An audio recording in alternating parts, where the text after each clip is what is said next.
అనగనగా ఒక ఊరిలో ఒక గొప్ప శిల్పి ఉండేవాడు. ఆయన చేతుల్లో ప్రాణం పోసుకున్న ఎన్నో విగ్రహాలు, ఎన్నో గుడులు వెలిశాయి.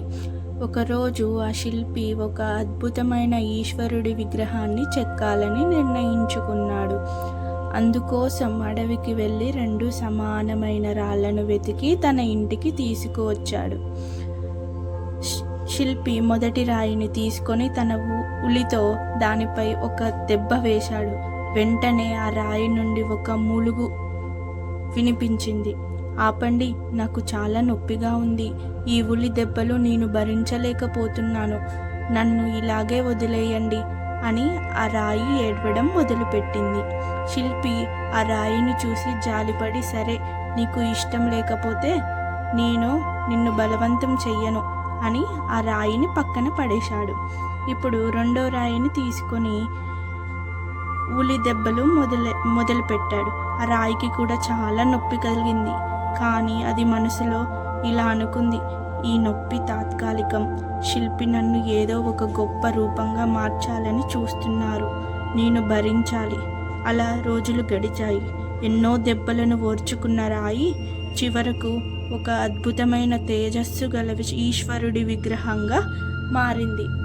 కొన్ని రోజుల తర్వాత ఊరి ప్రజలు వచ్చి ఆ విగ్రహానికి ఒక పెద్ద గుడిలో ప్రతిష్ఠించారు. అందరూ దాన్ని పూజలు చేయడం మొదలుపెట్టారు. మరి మొదటి రాయి ఏమైందో తెలుసా? దానిని గుడి బయట మెట్టుగా వేశారు. వచ్చేపోయే భక్తులందరూ దాని మీద కాళ్ళు పెట్టి తొక్కుతూ లోపలికి వెళ్ళేవారు. అప్పుడు ఆ రాయి ఏడుస్తూ విగ్రహంతో ఇలా అంది, నీకు ఎంత అదృష్టం, అందరూ నీకు పూజలు చేస్తున్నారు.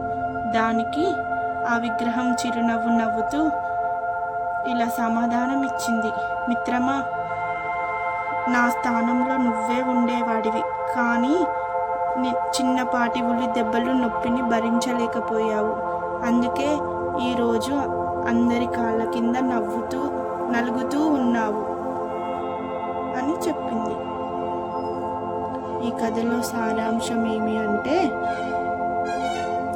జీవితంలో మనం పడే కష్టాలు శిల్పి వేసే ఉలి దెబ్బల వంటివి. ఆ కష్టాలను చూసి భయపడి ఆగిపోతే మెట్టులా మిగిలిపోతాము. కానీ పట్టుదలతో ఓర్చుకుంటూ ముందుకెళ్తే రేపు సమాజంలో గొప్ప స్థాయికి చేరుకుంటాము.